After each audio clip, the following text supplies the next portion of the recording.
Hoje a gente vai falar de um problema muito grande aqui no Brasil, porque mesmo sendo uma potência agrícola, o Brasil ainda perde 15% da sua produção nacional de grãos. Isso representa cerca de 36 milhões de toneladas por ano, um volume que equivale a quase 200 bilhões de reais. Lucas, 200 bilhões de reais perdidos. Dava para ficar melhor. E o problema, isso não tem a ver com a lavoura. Temos semente moderna, a gente tem tecnologia de ponta, colheitadeiras, tudo está indo bem e melhorando. O gargalo está no pós-colheita. Hoje, o Brasil colhe, mas não consegue armazenar direito tudo o que produz. E quando a gente olha para os números, temos a dimensão de todo esse buraco. Em 2023, a safra bateu 320 milhões de toneladas de grãos, mas a capacidade de armazenagem era de apenas 200 milhões. E todo esse cenário só vem se agravando. Só para vocês terem ideia, em 2017, esse déficit era de 59 milhões, ou seja, em apenas 6 anos, mais do que dobrou. Todos os anos nós comemoramos que nossa produção de grãos cresce cerca de 11 milhões de toneladas por ano. Mas a capacidade de estocagem, de armazenagem, avança muito menos que a metade disso. É como se o país colhesse 2 carretas cheias e só tivesse espaço para guardar uma. E onde essa conta não fecha de forma mais dramática? No meu querido Mato Grosso, o maior produtor de soja e de milho do Brasil. Hoje consegue armazenar menos da metade de tudo que colhe. O estado do Mato Grosso acumula um déficit de mais de 84 milhões de toneladas. E o resultado disso é montanhas de milho que ficam a céu aberto, coberta apenas por lonas, sujeita a chuva, calor, insetos, umidade e tudo mais. Em algum dos casos, você pode passar de carro na estrada e ver pilhas e pilhas de milho com mais de 10 metros de altura. E a cada semana de exposição a tudo isso, o milho pode perder até 30% do seu valor. E já em outras regiões do país, fora do Mato Grosso, o cenário também não é diferente. No sul, o déficit é de 10 milhões, no Nordeste de 15, no Norte é 9. Só o Sudeste que consegue equilibrar um pouco essa produção de armazenagem. E esse problema, ele não é um problema de hoje. Nos anos 70, com a criação da Conab, o Brasil chegou a acompanhar o crescimento da produção com investimentos em armazéns públicos e cooperativas. Mas a partir dos anos 90, os investimentos caíram enquanto a produção disparava. A partir de 2010, a distância entre o que o país colhe e o que ele consegue armazenar só aumentou. E o déficit atual é resultado de décadas de negligência em infraestrutura brasileira. Se compararmos com os Estados Unidos, nosso principal concorrente em grãos, lá mais de 60% da capacidade de armazenagem está dentro das próprias fazendas.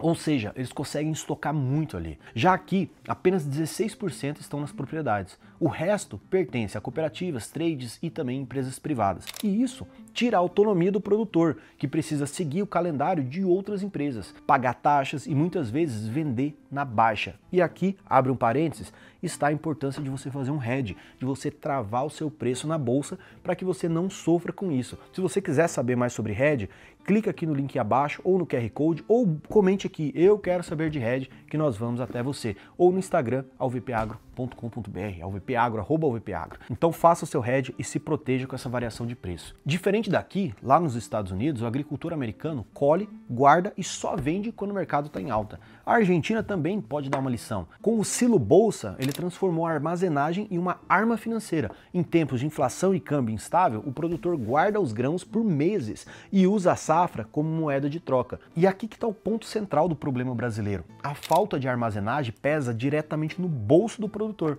Você já viu aquelas filas intermináveis de caminhões esperando para descarregar? Sabe quanto que custa isso no final das contas? Quanto que isso prejudica? Em quantos grandes picos de safra, os prejuízos diários de caminhões parados pode passar de mais de R$1 milhão.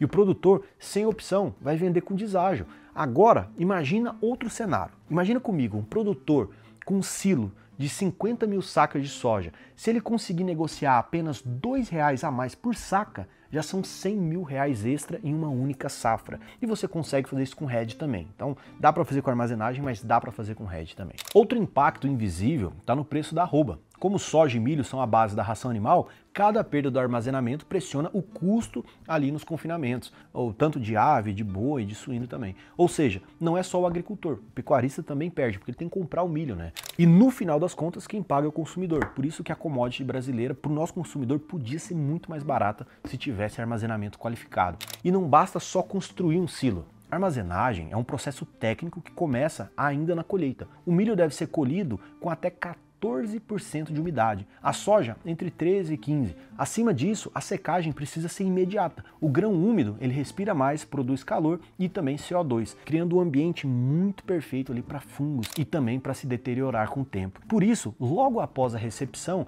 é feita a amostragem, que define os próximos passos. A pré-limpeza, ela retira ali torrões, restos da cultura e insetos também. Em seguida, a secagem pode ser natural ou pode ser forçada, com ar frio ou quente, dependendo das condições. A aeração é outro ponto crítico também. Se feita em noites frias e secas, ajudam a reduzir a temperatura e uniformizar aquela massa, mas se mal conduzida, pode até aumentar a umidade e acelerar ainda mais a deterioração. Depois vem a classificação, que é separar em lotes por tamanho, quantidade, finalidade, e só então os grãos seguem para o armazenamento final. E quais são as opções? O silo bolsa é o mais barato e rápido, só que ele é temporário. Ele tem capacidade de até 300 toneladas, mas sofre com calor, roedores, também com pássaros. Os silos metálicos mais comuns de você ver, verticais, são os mais usados no Brasil. Armazenam uma média de 6.000 toneladas e até mais, e tem custo tonelada mais baixo, mas sofrem com infiltração e precisam de manutenção constante. Os silos de concreto, por sua vez, conservam melhor os grãos, graças a paredes que são mais grossas, mas custam muito caro e demoram para ser construídos. Já os armazéns horizontais, e também o uso de sacarias, que é comum ali em pequenas propriedades, permite controle de lotes, mas também exigem mais espaço e são mais vulneráveis a pragas. E por falar em pragas, elas são um inimigo invisível. Tem o gorgulho do milho, por exemplo, a traça dos cereais, o besouro castanho e o gorgulho dos cereais podem devastar lotes inteiros. Eles reduzem o peso, comprometem o vigor germinativo, diminuem a própria germinação em si e até afetam o valor nutritivo da commodity. Para combatê-los, é fundamental limpar o armazém antes de cada safra, realizar pulverização preventiva e controlar a umidade e a temperatura. Enquanto necessário, fazer até um expurgo com inseticidas residuais.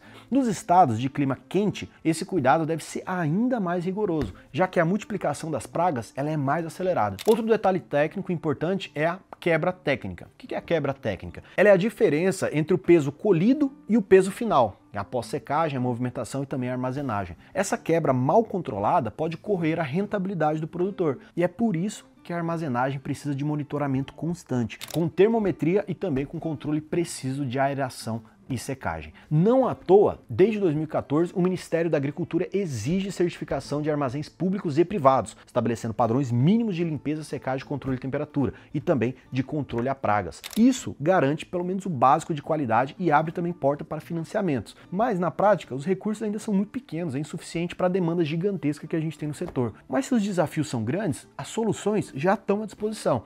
Hoje, temos silos inteligentes equipados com sensores que monitoram em tempo real a temperatura, a umidade e até sinais de infestação de algumas pragas, e esses dados são enviados para softwares de gestão que calculam quebras técnicas em tempo real. Eles rastreiam lotes e geram inclusive relatórios financeiros de valores. Alguns desses sistemas já usam inteligência artificial para ajustar automaticamente a ventilação conforme a necessidade do silo. Olha que interessante. Outros integram blockchain para rastrear a origem e qualidade, garantindo a certificação que agregam ainda mais valor à exportação. Há até drones e câmeras térmicas que sobrevoam grandes armazéns para identificar pontos de aquecimento antes que o problema se espalhe. O investimento em armazém custa caro. Em média, cada tonelada de capacidade exige R$ 1.500 para cada tonelada, somando equipamentos, obras, terraplanagem elétrica e também a montagem. Para acompanhar o crescimento da produção nacional, são necessários 15 bilhões de reais por ano em investimentos. O produtor que tem a estrutura própria elimina essas taxas de cooperativa, reduz perdas, preserva a qualidade, economiza em frete e ainda ganha esse poder de negociação que o hedge também dá. O Brasil já é líder mundial de soja, a gente fala isso todo momento, e ele está entre os maiores produtores de milho também. Mas se quiser consolidar essa posição nos grãos, é preciso resolver esse gargalo de armazenagem. Isso passa por ampliar estruturas dentro das fazendas, oferecer crédito mais robusto e adotar tecnologias modernas integrando a produção, a logística e a estocagem em uma política agrícola consistente, durável. Sem isso, a gente vai continuar perdendo bilhões todos os anos. Porque no final das contas, a armazenagem de grãos não é custo, ela é estratégia. Com ela, o produtor preserva a qualidade, reduz perda e ganha autonomia. Ele ganha rentabilidade e fortalece o agro brasileiro no cenário mundial. Sem armazenagem, nós ficamos refém de perdas, filas de fretes caros e também preço baixo. Você concorda? Você vê alguma outra saída para a gente resolver esse grande problema que temos aqui em armazenagem no Brasil? Se tiver, deixa aqui sua opinião nos comentários. Todo domingo a gente responde os comentários aqui no Giro do Agro, vai ser muito bom ter a sua opinião. Então se inscreva no canal e também deixa o curtir aqui dentro da UVP Agro. Um abraço e até o próximo vídeo.